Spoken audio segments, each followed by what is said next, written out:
J'avais 15 ans et demi quand j'ai commencé à travailler. Dans un magasin de tissus, mais en étage. Mon père a dit, tu vas aller travailler, mon garçon, et il est temps d'y aller, tu as 14 ans. C'était la mode comme ça, et c'était l'âge, c'était l'âge. 14 ans, c'est 14 ans. Oui, mais je travaillais, j'allais à l'école le soir, j'étais à l'école du soir. On a toujours eu quelque chose, toujours, toujours, toujours. On n'a jamais repris le travail après une grève sans rien. On a toujours eu quelque chose. C'était très facile, il y avait une très forte demande. Par exemple, chez IBM, on embauchait entre 25 et 40 ingénieurs par mois. Ils ont dit, ah ben on embauche au Crédit Lyonnais, bon bah, j'y suis allée quoi. Et j'ai été prise tout de suite. On avait vraiment l'impression, c'est ça qui est formidable, c'est qu'on avait l'impression de construire et d'avancer.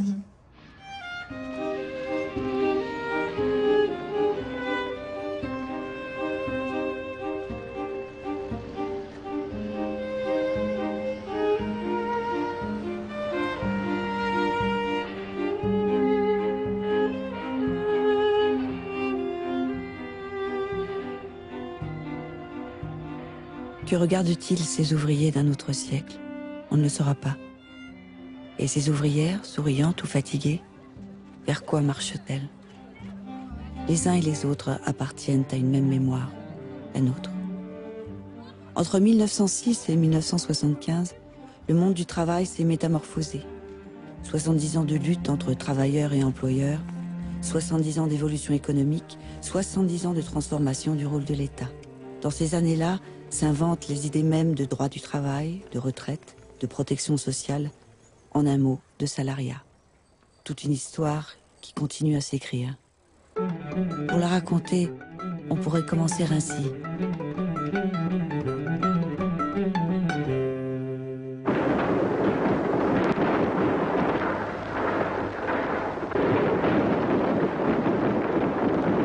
Je m'appelle Lucien, j'ai 10 ans, je suis à la mine 12 heures par jour, mes frères aussi et mes sœurs, tout ça pour quelques sous. Moi c'est Marie, j'ai 16 ans, je travaille du matin au soir à trier le charbon, le plus vite que je peux. J'ai tellement peur de mon chef.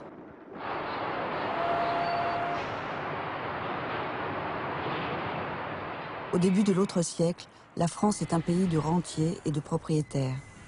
Les travailleurs sont ceux qui ne possèdent rien, seulement leurs bras à vendre, que le patron achète comme marchandise au jour, la journée. L'ouvrier est payé à la tâche. Il n'a ni vacances, ni indemnité chômage, ni sécurité sociale, ni retraite. Rigoureusement aucune protection.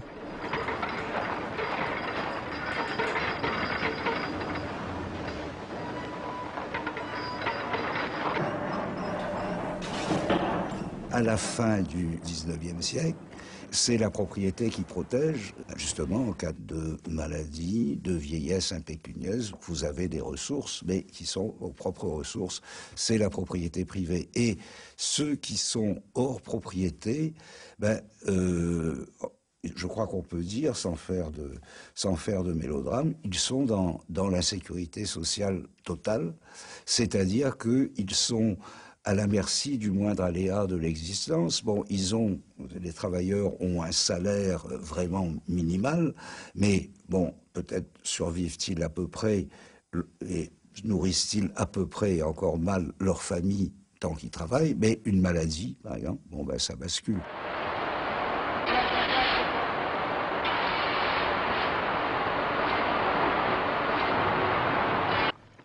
Comme le père de Marcel, ils sont des milliers à se tuer au travail à petit feu ou par accident. En 1898, un premier grand bouleversement juridique intervient. Jusque-là, les victimes d'accidents du travail, pour être indemnisées, devaient prouver que la faute incombait au patron. Une victime sur 5 y parvenait. La nouvelle loi reconnaît le principe de la responsabilité de l'employeur. Ce texte va conduire au début du XXe, dans la première décennie, à se poser la question de savoir qui sont, dans le fond, ces employés et salariés bénéficiaires de la protection instaurée en avril 98. Qui sont-ils? Et les juges se disent, mais dans le fond, nous ne savons pas. Nous ne savons pas définir juridiquement ces gens-là. Et c'est là que, on va inventer, en somme, le statut de salarié. Le statut de salarié à travers le contrat de travail. C'est-à-dire qu'on va abandonner le modèle qui prévalait tout au long du 19e, le contrat de louage, qui était réputé être un contrat conclu entre des égaux, de purs égaux, au profit d'un contrat de travail dont on fait le signe distinctif de la subordination, c'est-à-dire de l'inégalité, de la dissymétrie entre les parties. C'est vrai, cessons de nous payer de mots, le patron et l'ouvrier sont dans une situation inégale. Partons-en. Et en quoi est-ce important?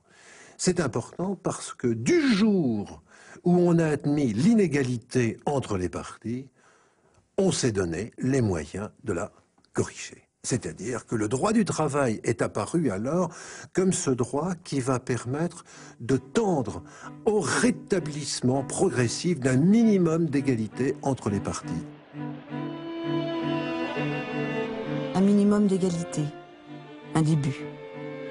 Dans les faits, en 1906, les salariés ne peuvent compter que sur eux-mêmes. Il existe un seul syndicat national, la Confédération Générale du Travail, la CGT. Elle s'est donnée pour mission d'abolir le salariat, pas celui qui va se construire au fil du siècle, mais cet état indigne des travailleurs de l'époque. La CGT ne croit pas aux réformes. Elle veut la révolution par la grève générale. Une seule revendication concrète fait l'unanimité, c'est la réduction du temps de travail, la journée de 8 heures. Une question de survie. Moi, j'ai vu mon père arriver, qui devait travailler à bord d'un bateau. Il avait commencé à 7 heures du matin, il rentrait vite à 7 heures du soir pour manger. Il allait jusqu'à 4 ou 5 heures du matin et il reprenait à 8 heures, il dormait pas ou il dormait dans son fauteuil. C'était courant et ils n'avaient pas intérêt de refuser. C'est pas avec sa paye qu'il pouvait y arriver.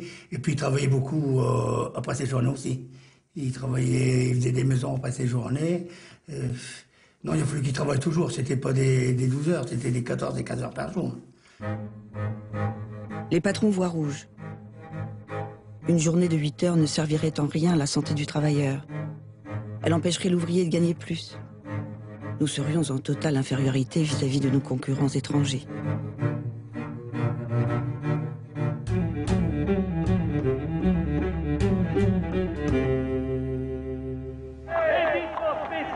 Mobilisation générale! Mobilisation générale! La guerre est déclarée! À chacun son front. Les hommes dans les tranchées, les femmes à l'usine.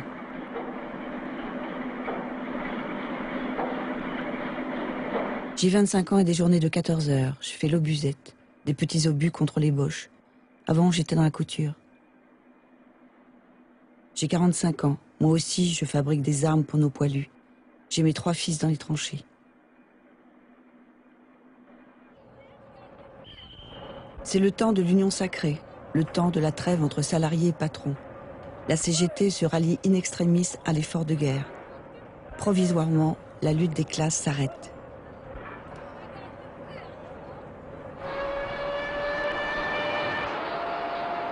« 11 novembre 1918.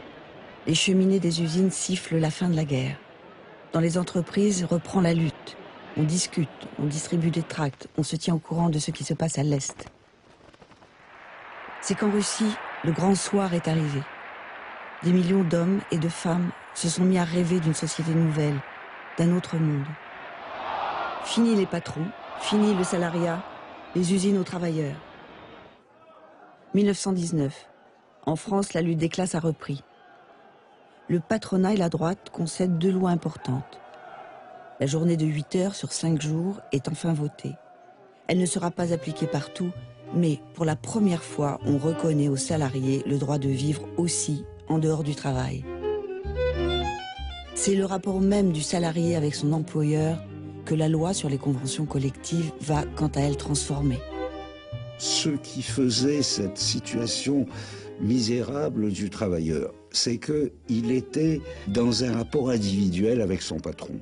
Or, avec les conventions collectives, ça change fondamentalement les choses parce que le collectif ouvrier pèse d'un poids considérable, bien que pas pas déterminant, pas hégémonique, et fait que le salarié qui vient à l'embauche, par exemple, n'est plus dans une situation de face à face avec son patron, situation dans laquelle, il se fait toujours avoir, si j'ose dire, mais là, il peut s'appuyer sur ces règles qui ont été collectivement négociées et qui, de surcroît, ont force de loi. Les conventions collectives sont sous la coupe du Code civil, ce qui veut dire qu'elles ne s'appliquent qu'à ceux qui les ont conclues. Aussi bien du côté employeur que du côté des salariés. Ce qui veut dire que pour bénéficier d'une convention collective, il faut être membre du syndicat. Les employeurs vont trouver le truc. Pour échapper à la convention, eh bien, il suffit de se retirer du syndicat. Et du même coup, le texte de 1919, prometteur en soi, annonciateur d'un bel avenir, eh bien, sera pour l'essentiel un coup d'épée dans l'eau.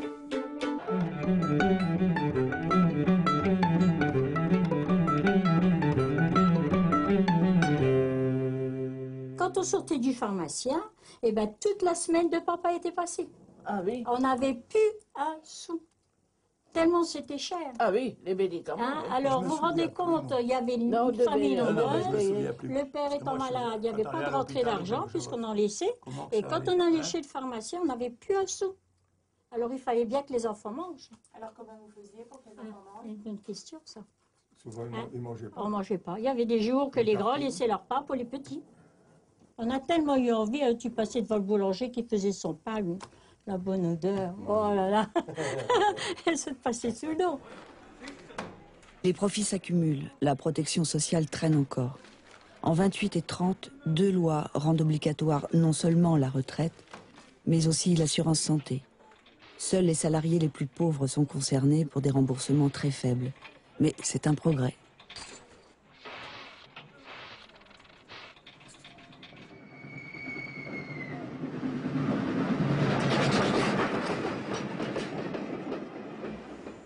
Les industriels aussi font des progrès. Dès le début du siècle, le constructeur américain Ford et l'ingénieur Taylor ont révolutionné les méthodes de production. C'est le chronomètre qui commande. Il faut supprimer les gestes inutiles. Le savoir-faire compte moins que la vitesse et la répétition. Le travail à la chaîne crée l'OS, ouvrier spécialisé dans une seule tâche. Les fonctions changent, les rythmes s'accélèrent et le travail se dégrade.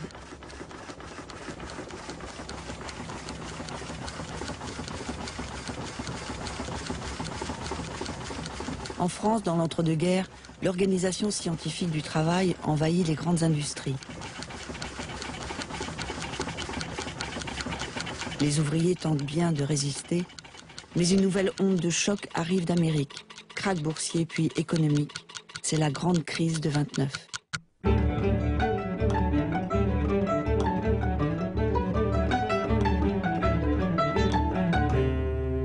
Il nous faut procéder, messieurs, et cela de toute urgence, à une nouvelle compression provisoire du personnel et à un réajustement des salaires. Et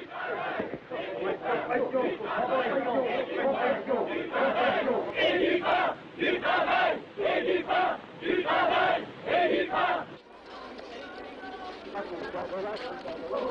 La crise vide les entreprises et remplit les soupes populaires. Sans allocation chômage, il reste la faim ou l'humiliation. Ceux qui ont encore du travail voient chaque semaine leur salaire baisser. Ce sont grèves, marches, manifestations. Devant la crise économique et sa conséquence, la montée des fascismes en Europe, une certaine France se serre les coudes. Les partis, les syndicats, les intellectuels de gauche se regroupent, lèvent le poing. Ils font front.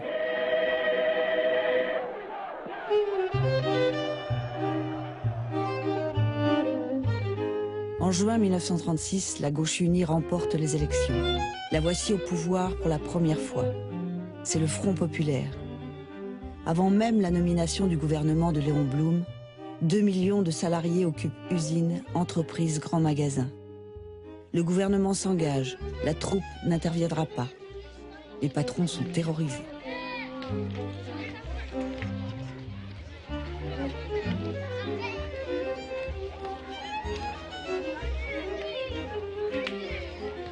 Marre des cadences infernales sur la chaîne.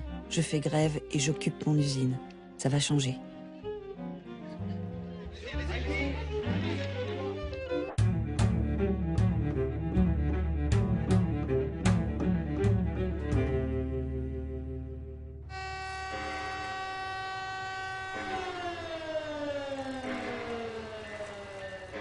Il a fallu travailler. Si j'ai voulu avoir ma maison, si j'ai voulu mettre les enfants un petit peu à l'école, si on a voulu aller en vacances et tout ça, il a bien fallu... Non, je travaillais pas mes journées, ouais, beaucoup. Je travaillais beaucoup après mes journées. J'ai fait la maison de la cave jusqu'au premier, mais là, je faisais 3 postes. Et je dormais, je rentrais à 5 h du matin, je dormais jusqu'à 10 h, 10 h 30. Quand je faisais à manger, pourquoi elle rentrait des fois, ou je réchauffais ou quoi. À 2 h, j'étais de retour à la maison là, pour faire du mortier, mettre des briques en place et compagnie. Et le soir, je repartais à 7 h pour faire la nuit. S'il avait fallu. Mais autrement, non, on ne pouvait pas vivre qu'avec un salaire. Surtout avec un enfant. Hein. Les salaires, tant qu'on n'était pas à un niveau de cadre, les salaires étaient quand même pas élevés. Un ouvrier qualifié, P3 par exemple, était mieux payé qu'un employé qualifié au Crédit Lyonnais. Oui, ça c'est sûr. Les 30 glorieuses. Petit à petit, un équilibre différent va se mettre en place, fondé sur de nouveaux raisonnements, la logique keynésienne. Les droits sociaux récemment acquis, santé, retraite, alimentent en fait la machine économique. Et les salaires, mais ce sont aussi des revenus à dépenser. Et puis, il faut tout reconstruire. Les besoins explosent et la croissance suit. 5% par an et davantage pendant plus de 20 ans. On a essayé les enfants dessus, pour faire comme, on dirait, des nomades. Mais on passait des bonnes vacances. Quand on s'est battu pour la 4e semaine, j'étais un des premiers à avoir des cortèges, et pour la 5e semaine aussi. Ah ouais. C'est important, les vacances.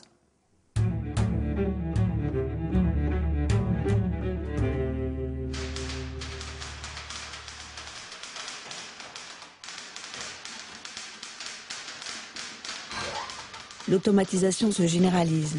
Tout a l'air plus facile. Pas si simple. Les salariés commencent à aspirer à autre chose. Nous, les filles, n'avaient pas le droit de venir en pantalon. Les seules qui étaient autorisées, c'était l'hiver, celles qui habitaient loin et qui devaient attendre le train sur le quai de la gare. Et elles arrivaient en pantalon. Elles se changeaient au vestiaire pour mettre leur robe. Voilà.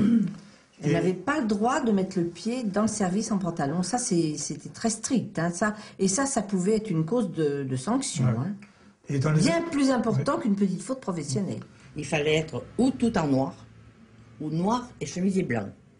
Bon.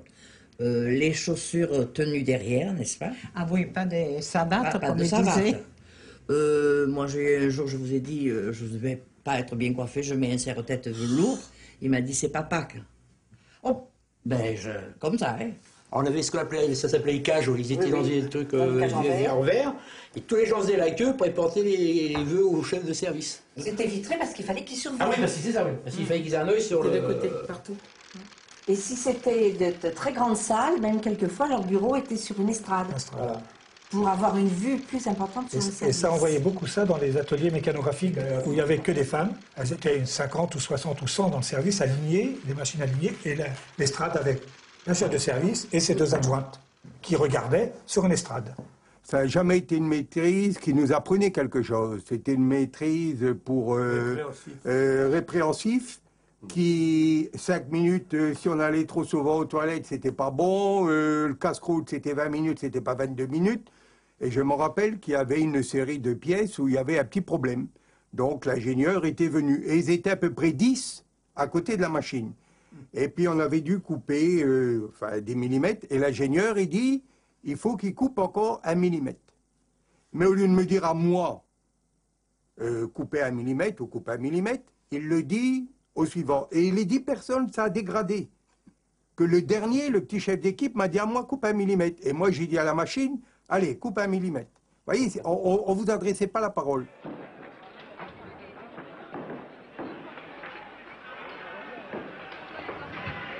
En mai 68, les étudiants explosent.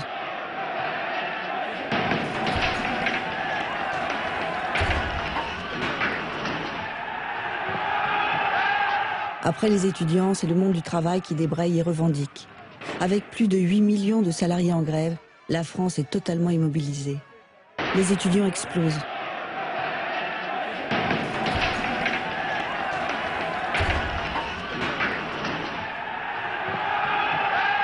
Après les étudiants, c'est le monde du travail qui débraye et revendique. Avec plus de 8 millions de salariés en grève, la France est totalement immobilisée. On est à 2 doigts de la révolution. Ces chefs des entreprises qui assument les 3/4 de l'activité productrice nationale appellent votre attention sur de graves dangers. La paralysie actuelle compromet les exportations, l'équipement des usines. Pour l'avenir, c'est votre niveau de vie, ce sont vos emplois qui seraient en cause. Il faut restaurer les conditions d'un travail ordonné sous l'autorité de la direction et des cadres de tout niveau.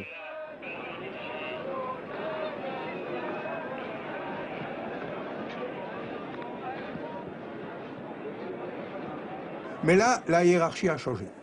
Tout a changé, la mentalité des gens a changé. On a eu une autre génération, une génération qui voulait s'exprimer, qui ne voulait pas subir, qui voulait faire voir, bon, mais je suis peut-être à manœuvre pour le travail parce que j'ai pas eu la formation, mais j'ai quand même une intelligence. Dans le milieu ouvrier, on n'était plus considéré comme rien, qu'on n'avait rien à dire, on pouvait s'exprimer. On s'est pas mis en grève, mais tous les jours, quand on allait travailler, on était sur place et on discutait des événements. Alors on regardait ce qui se passait ici, à droite, à gauche, les manifestations, les voitures, le Charletti, tout ça créait une discussion. Tout le monde n'était pas d'accord, mais il y avait une discussion. Donc pour moi, ce qui est arrivé, c'est une première grande prise de conscience de vivre chez IBM en tant que salarié.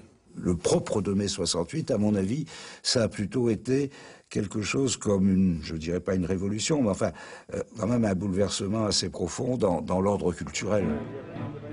Un bouleversement accompagné aussi d'avancées bien concrètes, obtenues après plus de 30 heures de négociations acharnées. Le gouvernement, de son côté, ne peut manquer de souligner les exceptionnels sacrifices financiers et budgétaires que ces décisions entraînent et les avantages sociaux tout à fait exceptionnels aussi qui sont accordés en une seule fois à tous les travailleurs en lutte.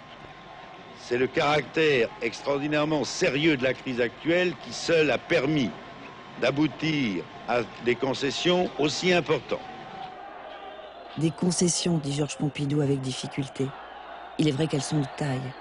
Les salaires grimpent de 10%, le SMIC de 25%, et les syndicats sont officiellement reconnus dans les entreprises.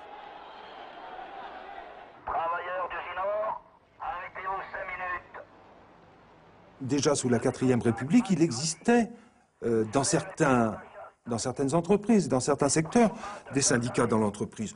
Mais tout ça était hors la loi. Ce qui s'est passé en 68, c'est qu'on a généralisé des pratiques qui existaient à certains endroits. On a reconnu le droit syndical dans l'entreprise, les délégués syndicaux, les sections syndicales d'entreprise, avec tout ce qui va avec, c'est-à-dire un local, le droit de distribuer des tracts. L'organisation syndicale existe aujourd'hui à l'intérieur de l'entreprise. Elle a imposé au patronat, par ses luttes, que le local syndical soit implanté dans l'usine. Cela n'existe pas encore partout, comme ici chez Renault à Flins.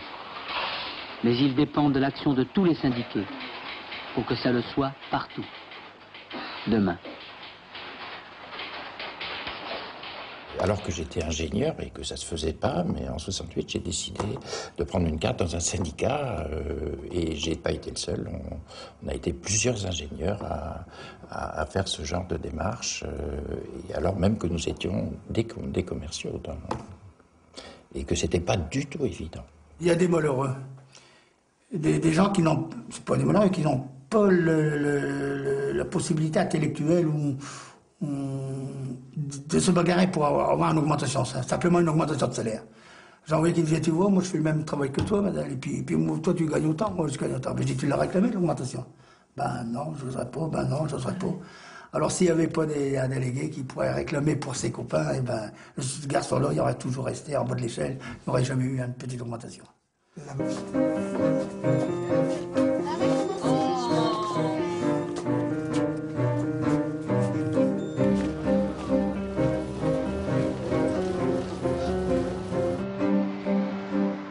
différence, oui.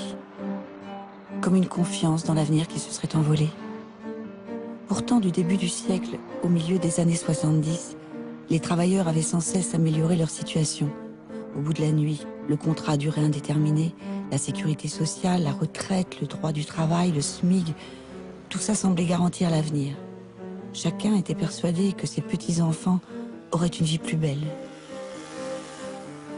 30 ans plus tard, cruel constat, tout a changé autour de nous. Le chômage de masse s'est installé, la sécurité tant espérée s'est noyée dans de grands mots. Internationalisation des marchés, dérégulation, perte de pouvoir des États face aux multinationales. Pour les salariés, après le temps de l'espoir, est venu le temps du doute. Que leur est-il arrivé? On pourrait raconter cette histoire ainsi.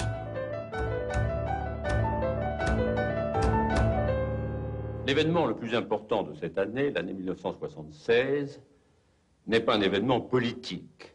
L'événement le plus important est un événement économique. C'est la reprise de l'activité économique qui signifie la fin de la crise. En réalité, la crise ne fait que commencer. Voilà les salariés devant un cocktail inédit. Croissance molle, forte inflation et surtout chômage. En 1976, les chômeurs ont déjà dépassé la barre symbolique du million. Les hommes politiques sont désarçonnés et l'univers des salariés bouleversé. D'abord, on a commencé à parler de crise et même à rattacher ça au choc pétrolier, à l'augmentation du prix du pétrole, etc. Mais peu à peu, on s'est rendu compte que c'était plus grave que ça et que, au fond, maintenant, peut-être après pas mal de recul, puisque ça fait un bon quart de siècle de ça, il me semble qu'on peut dire que c'est sans doute un changement de régime du capitalisme. C'est un duo de choc arrivé au pouvoir autour de 1980, Margaret Thatcher et Ronald Reagan, qui impulse ce changement de régime. Fini les politiques keynésiennes des 30 glorieuses, en général favorables aux salariés, politique de relance par la consommation ou la dépense publique. La Dame de Fer, par exemple, privilégie les entreprises, développe les emplois précaires, casse les syndicats, donne la primauté au marché. Ce qu'on a appelé le néolibéralisme est né. Il ouvre grand la porte à la mondialisation économique et financière. Pour le salariat, c'est une nouvelle période de son histoire. La grande force de ce qu'on appellerait aujourd'hui les néoconservateurs américains, des libéraux américains, ça a été de convaincre l'opinion internationale que finalement, si la croissance ralentissait, s'il y avait des difficultés économiques dans les années 70, c'était à cause des politiques qui étaient menées, notamment les politiques keynésiennes, et qu'il fallait de se passer là, faire table rase et revenir aux politiques libérales qui avaient si magistralement échoué dans les années 30. Il y a eu un mouvement de libéralisation massif, libéralisation des marchés, libéralisation des échanges internationaux, libéralisation financière, qui s'est amorcé autour de l'idée que c'était la seule solution pour faire progresser nos économies. C'est la fin du keynésianisme, quoi. C'est-à-dire c'est le retour de Friedman, le retour des monétaristes, l'idée que l'argent fort, l'argent doit avoir une grande valeur, et l'idée qu'il faut une politique de l'offre. C'est-à-dire qu'il faut favoriser les riches, et que les riches, en favorisant les riches, on favorisera les pauvres. Dans les pires années de la décennie 80, on atteindra quelque chose comme 800 000 licenciements économiques par an. Donc une déstabilisation qui conduit à s'interroger sur la pertinence même du contrat à durée indéterminée. Et on en vient à se demander s'il n'est pas nécessaire, indispensable, d'imaginer quelque chose qui serait comme une généralisation de la flexibilité. Déjà, la question est posée, la flexibilité. Une flexibilité qui ne serait pas simplement fonctionnelle, mais qui serait une flexibilité statutaire. Au départ, la flexibilité, c'est la capacité d'adaptation des entreprises, d'adaptation à leur environnement, aux nouvelles technologies, au changement des marchés. Et ça, c'est la force extraordinaire du capitalisme, ce qui fait que le capitalisme a tenu malgré les prédictions de Marx, malgré les crises récurrentes du 19e siècle et la grande crise de 1929. Le capitalisme a su en permanence se renouveler, s'adapter parce qu'il est flexible. Et en même temps, la flexibilité, ça ne veut pas dire nécessairement flexibilité de salariés qui n'ont pas grand-chose à dire et qu'on jette et qu'on prend en fonction des besoins. La flexibilité, ça doit être quelque chose de négocié, de partagé, et ça ne doit pas concerner évidemment que le marché du travail. Pour nous, flexibilité, c'est clair. C'est flexibilité dans les conditions de travail, dans l'emploi, dans le licenciement, dans l'embauche, dans les salaires, dans les lieux de travail, etc. Demandé d'ailleurs, je le signale, très souvent par les salariés eux-mêmes. Ça n'est pas une exigence simplement des entreprises, mais aussi des salariés. Alors, il faudrait savoir quel contenu on va donner à ce mot flexibilité, et je crois qu'il faut que la législation sociale s'adapte à l'heure aujourd'hui, se mette aujourd'hui à l'heure de la compétitivité des entreprises.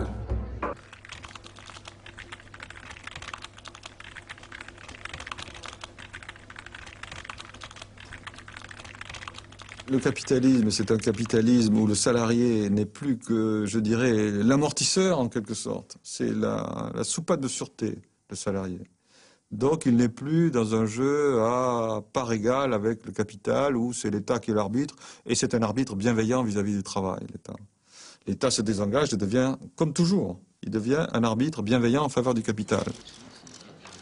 Pour le CNPF, toujours en quête de flexibilité, l'objectif est de réaliser des gains de productivité grâce à une meilleure utilisation des équipements et à un aménagement du temps de travail. Ainsi, les machines pourraient fonctionner jour et nuit, 7 jours sur 7. On pourrait également demander aux salariés de travailler plus longtemps quand les carnets de commandes sont chargés et de se reposer dans les périodes creuses. Sans investissement supplémentaire, les usines produiraient plus, ce qui abaisserait les coûts de production. Cette flexibilité est déjà entrée dans les faits. De nombreuses entreprises l'appliquent déjà, mais dans certaines limites que le patronat voudrait élargir. Le gouvernement suit le patronat. En 1993, la loi quinquennale sur l'emploi d'Édouard Balladur accroît encore la flexibilité du temps de travail, aux grandes dames des syndicats. Les points qui choquent le plus concernent tous l'ensemble des mesures qui liquident la législation sociale. Quoi, par exemple? Par exemple, l'annualisation du temps de travail, par exemple la généralisation du temps partiel. L'un ajouté à l'autre, c'est les mains libres pour le patronat d'utiliser les salariés comme il veut, quand il veut, dans les conditions il veut, en ne payant plus les heures supplémentaires, en déplaçant les congés payés. Bref, c'est vraiment le salarié taillable et corvéable à merci.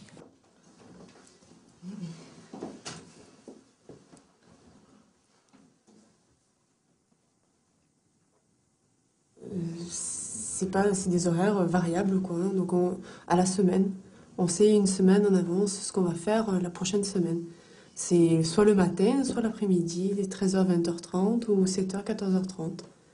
Voilà. Mais on ne peut pas prévoir un rendez-vous, on ne sait pas. On attend d'avoir nos horaires pour pouvoir prendre le rendez-vous. J'ai un contrat modulable où je peux faire plus 4 heures par rapport à mon contrat, voire moins 4 heures. Ça dépend le besoin de la semaine, si c'est Noël, si c'est une semaine creuse, ça dépend. Arrivé une année, ils m'ont posé à 35 heures et depuis je suis restée à 35 heures. Mais c'était vraiment par chance, quoi, parce que sinon j'étais en 30 heures, 25 heures. Je fais 21 heures sur 5 jours, du mardi au samedi inclus. Alors que bon, c'est vrai que j'aimerais mieux travailler 3 jours, même s'il faut faire 8 heures, travailler 3 jours dans la semaine, même en fin de semaine au début, parce que quand on est maman, c'est plus facile pour s'organiser dans la vie de tous les jours.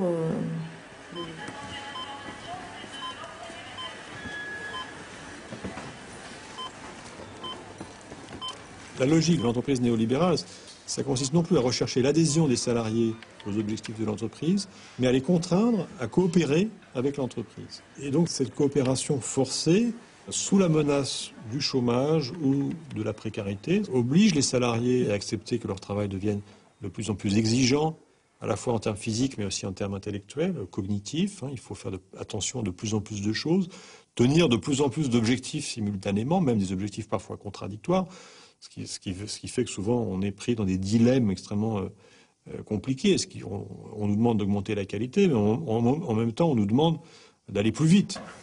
Il faut toujours être là. Si d'ailleurs mon client n'arrive pas à me joindre sur mon téléphone portable, il n'est pas content. Comment donc un commercial qui ne peut pas être joignable, c'est impensable. Moi, personnellement, j'aime bien utiliser la théorie des tuyaux. Je considère que mon bureau est comme une salle de bain. Et avec des tuyaux qui amènent de l'eau, certains de l'eau chaude, l'eau froide, etc. Et quand tu regardes, tu as l'ordinateur, tu as le téléphone fixe, tu as le téléphone portable, et puis quand tu as la porte ouverte du bureau, il y a des gens qui rentrent. Et comment on peut gérer toutes ces priorités qui sont pas forcément urgentes, certaines le sont, certaines le deviennent, et avec le sentiment que c'est le tonneau des Danaïdes. C'est qu'on remplit, mais le fond, il y a des trous. Donc de toute façon, on n'arrivera jamais à éponger tout ce qu'il y a à faire. Les salariés sont condamnés à donner toujours davantage, mais rien n'y fait. De 93 à 97, le chômage se fige autour des 3 millions. Plus de chômeurs, moins de cotisations. Conséquence, les déficits des systèmes de protection sociale se creusent et c'est une nouvelle menace qui se profile. Au cœur de l'été 93, la retraite des salariés du privé est sur la sellette. Une réforme discrète d'Édouard Balladur allonge la durée de cotisation et réduit le montant des pensions. Pour beaucoup, elle signe l'arrêt de mort de la dernière grande conquête sociale, la retraite à 60 ans avec une pension complète. Un an plus tard, c'est au tour du salaire minimum. Le contrat d'insertion professionnelle, le CIP, permettrait aux employeurs de payer certains jeunes en dessous du SMIC. Est-ce le début de la fin pour le salaire minimum? La réaction est massive et victorieuse.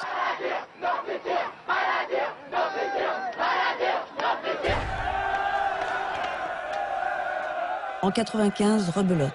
Le plan Juppé met le feu aux poudres. Le gouvernement veut allonger la durée de cotisation retraite des fonctionnaires et des régimes spéciaux RATP, SNCF et autres pour l'aligner sur celle du privé. Il veut aussi imposer aux ménages un nouvel effort pour financer la Sécu. Et là, j'irai jusqu'au bout parce que c'est des choses qui nous ont été acquis par nos parents et qu'on doit transmettre à nos enfants. C'est la plus grave crise sociale depuis 68. Le mouvement dure. Sur la retraite des fonctionnaires et autres régimes spéciaux, les salariés gagnent, pas sur la Sécu. L'addition est particulièrement lourde pour les chômeurs et les retraités aux revenus proches du SMIC. Ça accommode très bien une masse de chômage énorme pour la simple raison que le chômage fait pression sur les salaires. Qui dit chômage important dit salaire faible, ça veut dire là aussi masse salariale qui ne bouge pas beaucoup. Donc ça c'est très intéressant. Le chômage est quelque chose de structurel. C'est absolument pas une question de marché du travail, le chômage. C'est vraiment un problème structurel qui fait qu'on peut maintenir une pression forte sur les salaires.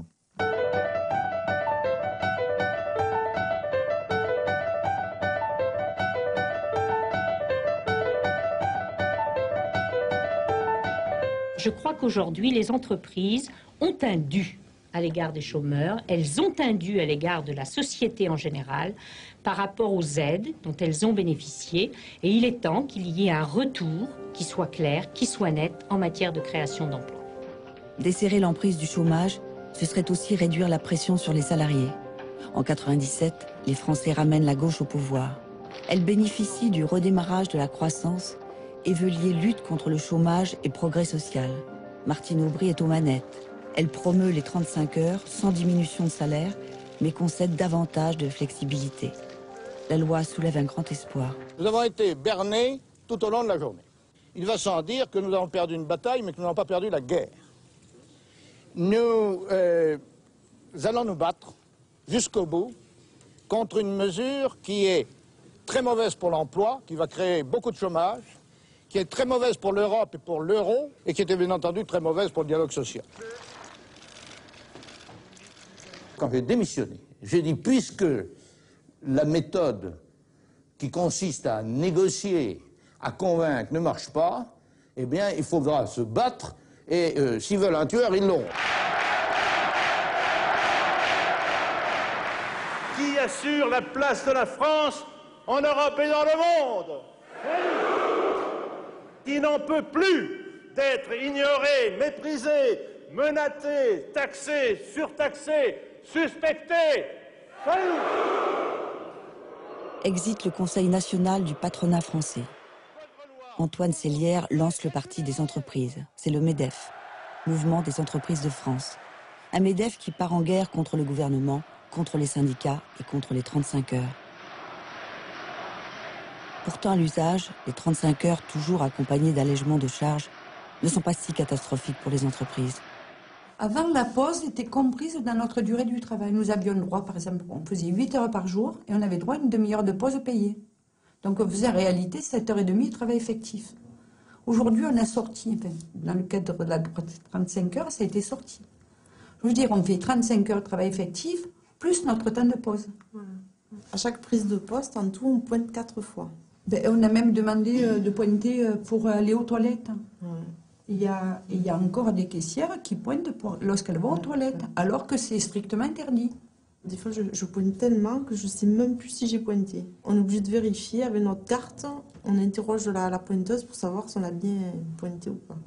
Difficile à tenir si on respecte les horaires, du fait des tâches administratives qu'il y a à faire, en plus du contact clientèle, d'un tas de choses qui viennent se greffer, qui, elles, ne sont pas mesurées de la même manière que les actes commerciaux.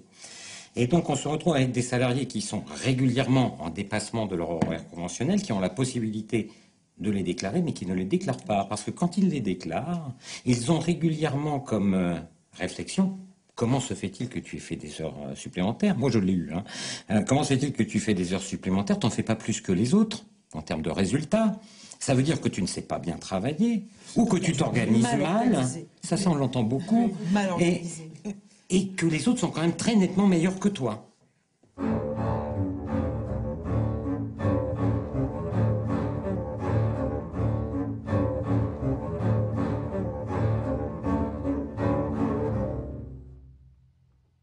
Les affaires se suivent sans se ressembler ces derniers mois. La dernière en date, Adecco, société d'intérim, Parmalat, une grande laiterie italienne, ou encore l'américain Enron. Ce type d'affaires est la conséquence d'une économie de plus en plus soumise au monde de la finance. Peggy Leroy, Dominique.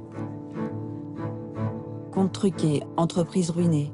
Certains patrons sont prêts à tout pour rassurer la bourse. En ces années 2000, les dérapages du capitalisme financier éclatent au grand jour. En France, ils prennent le visage de Jean-Marie Messier. Pourtant, ce système continue à dicter sa loi. Il s'accélère même. Fusion, acquisition. Pour rester compétitives, les entreprises sont devenues géantes et internationales. Elles pèsent de plus en plus sur les États, les mettent en concurrence. Au bout de la chaîne, les salariés sont les plus touchés. J'ai fait à peu près une dizaine d'années d'intérim. Après, j'ai fait plusieurs boulots différents. J'ai fait chauffeur, j'ai fait vendeur, j'ai fait un peu de tout, quoi. J'ai eu la chance d'être embauché dans une société de textile aussi, en CDI. J'ai bossé pendant 5 ans et du jour au lendemain, la société, ça faisait 10 ans qu'elle était là. C'était une société belge et puis du jour au lendemain, ils ont fermé leurs portes, quoi. Donc du jour au lendemain, j'ai dû recommencer à zéro encore une fois. Je suis reparti en intérim, toujours avec des boulots différents. Et j'avais un ami qui était rentré ici en intérim. Et puis moi, j'ai fait 14 mois d'intérim et puis suite à ça, j'ai eu la chance d'être embauché. Je suis rentrée en 2000, j'ai été embauchée en 2003, 3 ans. À peu près 3 ans, ouais. Et des contrats d'une durée de 1 an, à chaque fois. Moi, j'ai même plus d'espoir de me faire embaucher, quoi. Ça n'existe pas. Nous, on le voit à l'usine, hein. Les intérimaires qu'il y a maintenant, là, ils n'ont pas d'espoir d'être embauchés.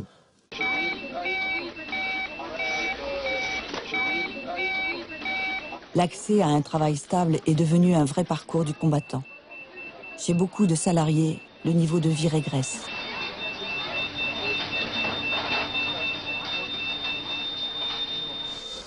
Non, la dernière fois que je suis parti en vacances, c'est il y a 3 ans, 1 semaine. Avec la voiture de mon père. Et c'est lui qui avait payé la location. Moi non, en vacances, non.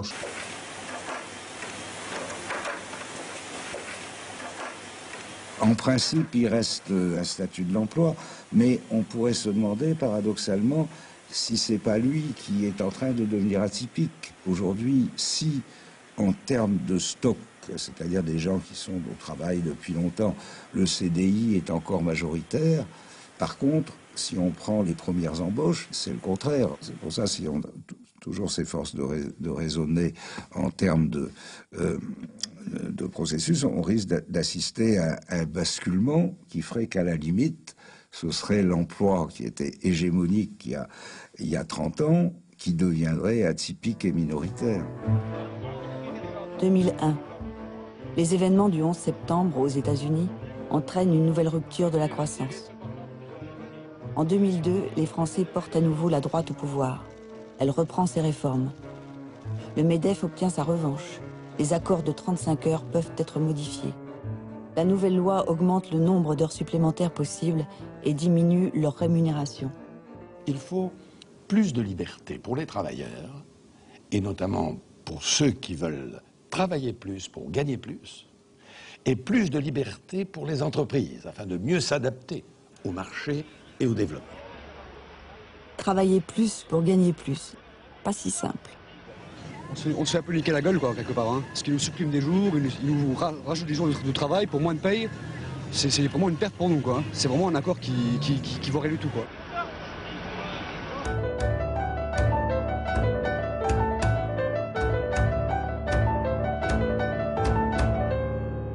Le personnel du carrefour de Port-de-Bouc dans les Bouches-du-Rhône est en grève depuis 8 jours aujourd'hui. Un mouvement pour demander des tickets restaurants, une revendication qui, pour l'instant, n'a pas été satisfaite par la direction. Christine Donato et Joseph Louvet. Le départ de cette bataille-là, elle était liée à justement une très grande précarité et au salaire. On n'arrive pas à manger, on n'arrive même pas à se restaurer. On partait pour demander des tickets restaurants, je veux dire, pour essayer d'avoir un pouvoir d'achat supplémentaire et de manger de façon à peu près convenable, quoi, à peu près. À partir du moment où il devient très très difficile d'obtenir quoi que ce soit, à partir du moment où l'action syndicale est purement défensive, c'est-à-dire comment limiter le nombre de licenciements ou les rendre un petit peu moins douloureux, à partir du moment où la plupart des combats sont perdus, contre les fermetures d'usines par exemple, les syndicats évidemment sont en retrait. D'autre part, les changements de mode de gestion font que les salariés dans les entreprises ont de plus en plus des réflexes individualistes. Moi, quand j'étais intérimaire, j'ai jamais fait grève, parce que de toute façon, si vous faites grève quand vous êtes intérimaire, c'est l'embauche, vous pouvez faire une croix dessus, quoi. Bon, le jour que j'étais embauché, j'ai fait grève. Avec l'embauche d'un intérimaire, ben ça, c'est un peu bloqué dans le grève aussi, parce que le patron, il utilisait les intérimaires pour faire le travail des grévistes.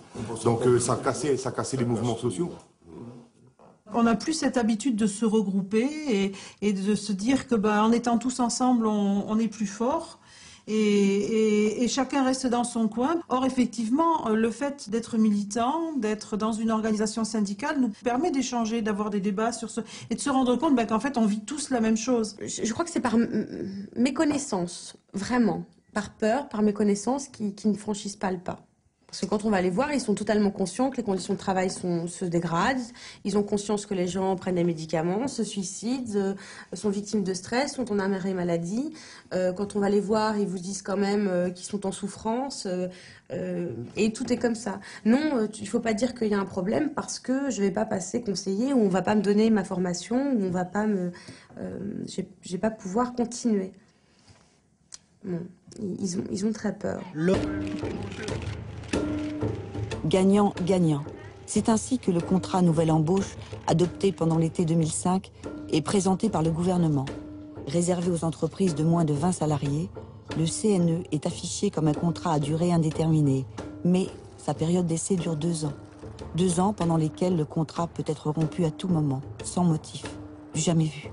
La liberté de penser s'arrête là où commence le droit du travail. Aujourd'hui, le droit du travail empêche tout le monde, chef d'entreprise, cadre, salarié, de s'organiser efficacement. Encore un petit effort, ce que le gouvernement propose, c'est à la fois plus protecteur. 6 mois plus tard, le gouvernement revient avec le CPE, le petit frère du CNE. Cette fois-ci, il ne concerne que les jeunes de moins de 26 ans, mais toutes les entreprises y ont accès. Le contrat première embauche est un vrai contrat à durée indéterminée. On est passé du contrat précaire au contrat soluble. Et c'est pourquoi, justement, le CNE et le CPE étaient si inquiétants, parce que là, on s'attaquait directement et frontalement au CDI pour, en somme, le vider et l'évider de l'intérieur et le subvertir. Le droit du travail est lié au contrat de travail et surtout au contrat de travail à durée indéterminée. Si le contrat de travail indéterminé reste la norme, oui, le droit du travail continuera à être protecteur. Si la précarisation des emplois s'aggrave, le droit du travail ne jouera plus qu'un rôle marginal dans les relations du travail. Retrait du CPE! C'est la goutte d'eau. La peur des jeunes devant la précarité à perpétuité explose. On vivra dans l'incertitude, on ne pourra pas faire des plans, s'acheter une voiture, louer un logement, etc. quoi. On n'a plus de poids, même avec Bac plus 6, on vaut rien. 2 mois de manifestation et une victoire. Le CPE est enterré. Mais le CNE, lui, reste. Août 2006. Déjà plus de 600 000 contrats nouvelle embauche signés. Pour les salariés, c'est la flexibilité qui continue de progresser, pas la sécurité.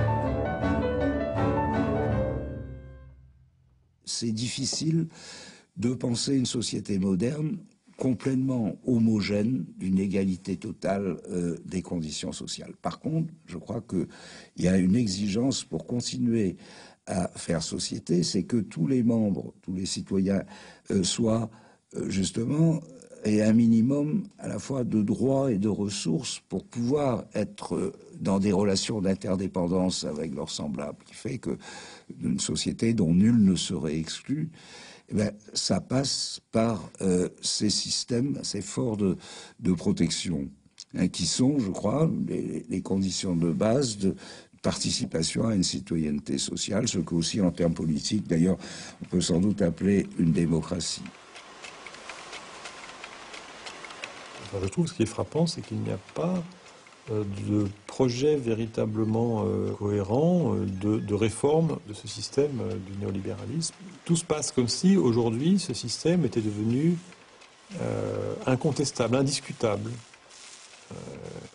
Et qu'il était acquis définitivement que les entreprises doivent être gérées exclusivement pour leurs actionnaires, que les PDG peuvent se verser les rémunérations qu'ils souhaitent, et que tout ça est pour le bien de l'efficacité économique. Bon. Ce sont des postulats qui sont très loin d'être démontrés et qui pourtant, pour l'instant, continuent à faire loi.